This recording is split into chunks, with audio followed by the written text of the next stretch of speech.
Hello guys, welcome back to the channel. यदि आपने कभी ज्वेलरी परचेज की है या गोल्ड कॉइन परचेज किया है तो कभी आपने क्या सोचा था कि shop to shop gold rate vary कैसे करता है।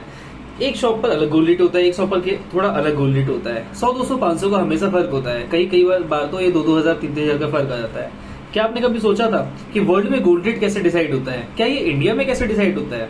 या गोल्ड रेट की पीछे की कहानी क्या है? किस तरह से गोल्ड रेट डिसाइड होता है और किस तरह से कंपनी ऑपरेट करती है और किस तरह से गवर्नमेंट ऑपरेट करती है? क्या आपके दिमाग में कभी ऐसा कुछ आया था? अगर नहीं तो आइए आज डिस्कस करते हैं इसके बारे में और आज जानते हैं कुछ इनसाइट्स गोल्ड के रेट के बारे में। चलिए शुरू करते हैं।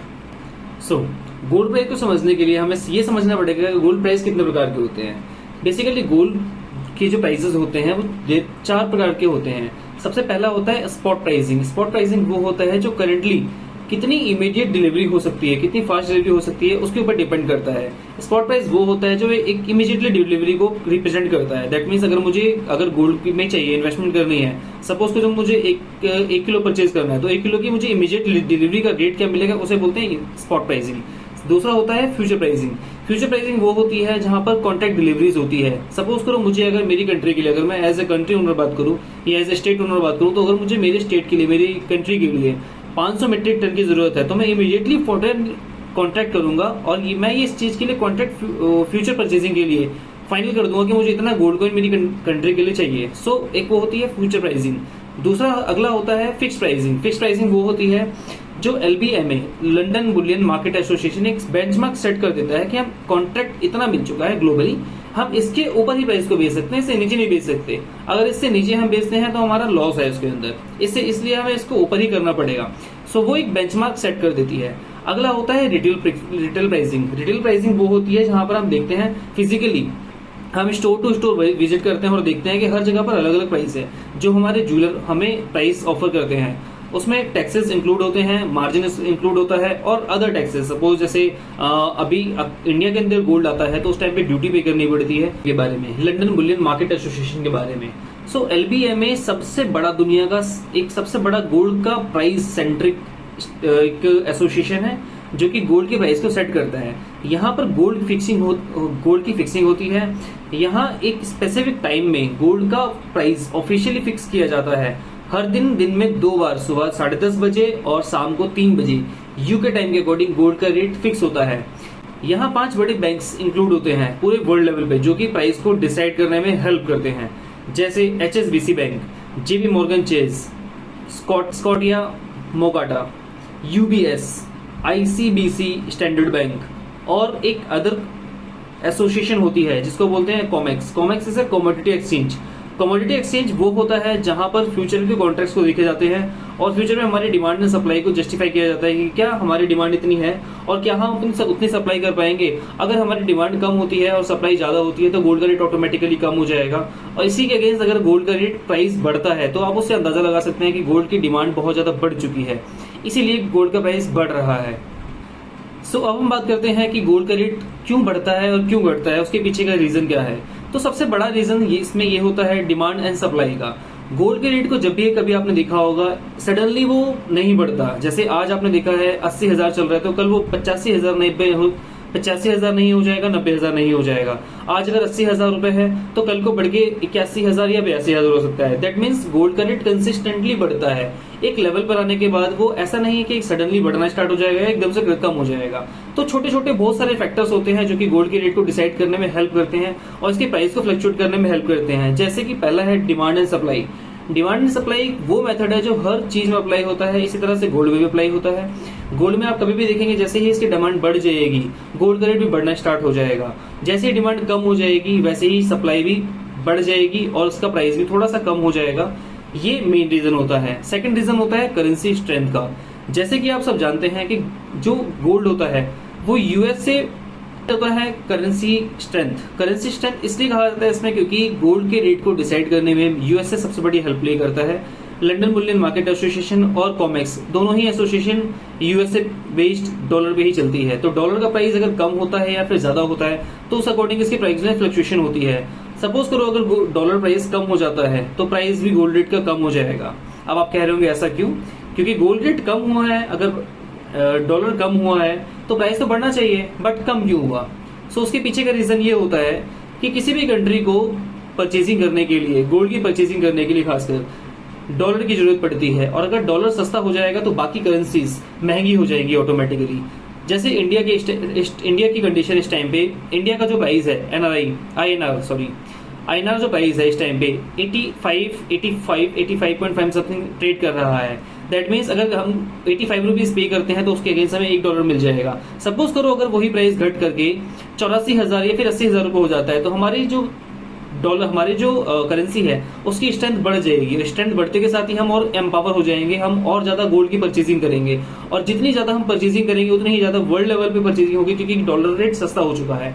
जैसे ही डॉलर के अंदर थोड़ी सी घटोतरी होती है वैसे ही बढ़ोतरी हो जाती है गोल्ड की डिमांड के ऊपर। जैसे डिमांड बढ़ती है वैसे प्राइस बढ़ जाता है। सो ये भी एक अच्छा पॉइंट है, एक ऐसा पॉइंट है जिसमें हमें ये जरूरी देखना होता है कि क्या प्राइस कम हो रहे हैं डॉलर के या फिर बढ़ रहे हैं। सो नेक्स्ट पॉइंट होता है ग्लोबली इकोनॉमिक कंडीशंस। ये एक ऐसा टाइम होता है जहां पर सपोज करो अगर इन्फ्लेशन हो जाए किसी कंट्री में बहुत ज्यादा, या फिर रिसेशन आ जाए, या फिर कहीं वॉर की कंडीशन आ जाए, क्राइसिस आ जाए, मार्केट डाउन हो जाए, इससे भी मार्केट में बहुत बड़ा फर्क पड़ता है, और इसमें गोल्ड के रेट को बहुत बड़ा इम्पैक्ट पड़ता है। अप साइड भी जा सकता है और डाउन साइड भी जा सकता है। मान के चलिए अगर आज स्टॉक मार्केट सीधे डाउन हो जाता है तो गोल्ड के प्राइसेस बढ़ना तय है, क्योंकि गोल्ड के प्राइस में बहुत ज्यादा चेंज आ जाएगा, क्योंकि हर कोई इन्वेस्टमेंट जो स्टॉक मार्केट में होनी चाहिए वो स्टॉक मार्केट में ना होकर के गोल्ड के ऊपर होनी स्टार्ट हो जाएगी।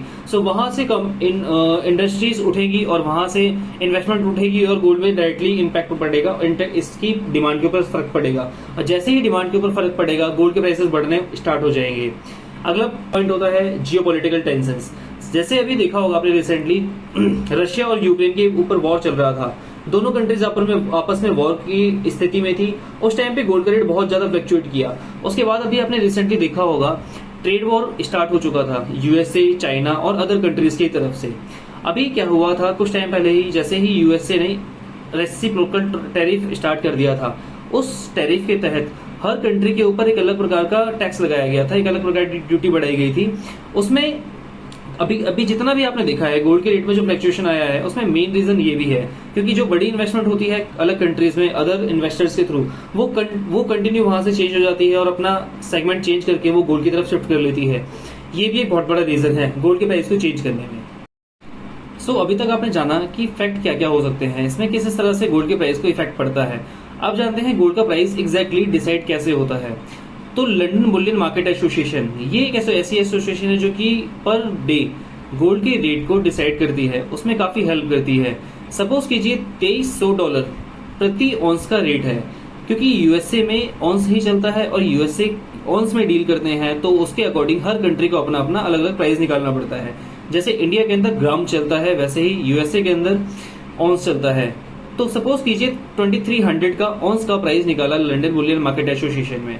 अब अगर हमें इंडिया में प्राइस तय करना है कि कितना होगा, तो पहले हम लंदन बुलियन मार्केट एसोसिएशन के प्राइस को यानी 2300 को मल्टीप्लाई करेंगे 85 से, जो हमारा अभी यूएसए में प्राइस चल रहा है, यूएसए INR का यानी डॉलर रेट से मल्टीप्लाई करेंगे तो कॉस्टिंग निकल के आएगी हमारी 193,200 की। अगर 193,200 की आती है तो इसको हमें मल्टीप्लाई करना है 31.1 से। 31.1 से जब डिवाइड करेंगे तो हमारी फिगर आएगी 6215।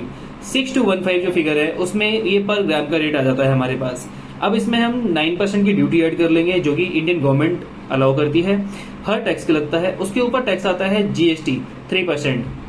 अब GST के बाद तीसरा जो मार्जिन होता है वो होता है डीलर का मार्जिन। तो कुछ बुलियंस एसोसिएशन रखती है मार्जिन, कुछ नहीं रखती है। जैसे बुलियन मार्केट एसोसिएशन का अगर देखा जाए तो जो इंडिया में काम करती है मेनली वो इंडियन बुलियन मार्केट एसोसिएशन है, जो कि IBJA है, Indian Boolean jewellery market association. तो उस एसोसिएशन का थोड़ा सा लिमिटेड मार्जिन होता है, वो ऐड करने के बाद टोटल प्राइस निकाला जाता है और उसके अकॉर्डिंग प्राइस लगभग 6,800 से 7,000 के बीच में पर ग्राम का रेट होगा। तो ये इस तरह से प्राइस निकाला जाता है। अब आपको मैं की फैक्ट बताऊं कि इंडिया में दुनिया का सबसे ज्यादा गोल्ड कंज्यूम करने वाला कंट्री है एक तरह से, सेकंड नंबर पे। फर्स्ट नंबर पे है चाइना।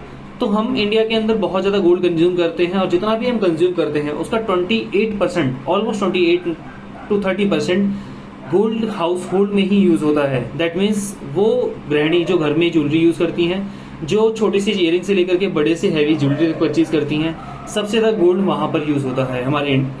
सो दुनिया का गोल्ड रेट, मार्केट फोर्स और कुछ बड़े इन्वेस्टर्स जैसे लंदन बुलियन मार्केट एसोसिएशन जैसा मैंने पहले बताया, और कॉमेक्स कमोडिटी एक्सचेंज के थ्रू डिसाइड होता है। ये मेन की रोल प्ले करते हैं गोल्ड के रेट को डिसाइड करने में, और इंडिया में और वर्ल्ड में टोटल गोल्ड रेट कितना है और क्या होना चाहिए उसके ऊपर एक बड़ी जजमेंट और फिगर देते हैं। ये प्योरली एक फ्री मार्केट एसोसिएशन है, मैकेनिज्म है जिसमें डिमांड, सप्लाई, करेंसी रेट और globally tensions major role play करते हैं गोल्ड के रेट को डिसाइड करने में। इंडिया में भी रेट इंटरनेशनल बेंचमार्क के सबसे बेस पर डिसाइड होता है with the added local taxes and logistics and other expenses. So मैंने गोल्ड रेट के बारे में कुछ थोड़ी सी डिटेल देने की कोशिश की है। अगर मेरी मेहनत थोड़ी सी अच्छी लगी हो आपको तो प्लीज चैनल को सब्सक्राइब कीजिएगा। अगर आप सब्सक्राइब करते हैं और चैनल को लाइक करते हैं, वीडियो को लाइक करते हैं, तो मेरा मोटिवेशन बढ़ेगा और मैं आपको और अच्छी बेटर वीडियो दे पाऊंगा आगे के लिए। Thank you so much.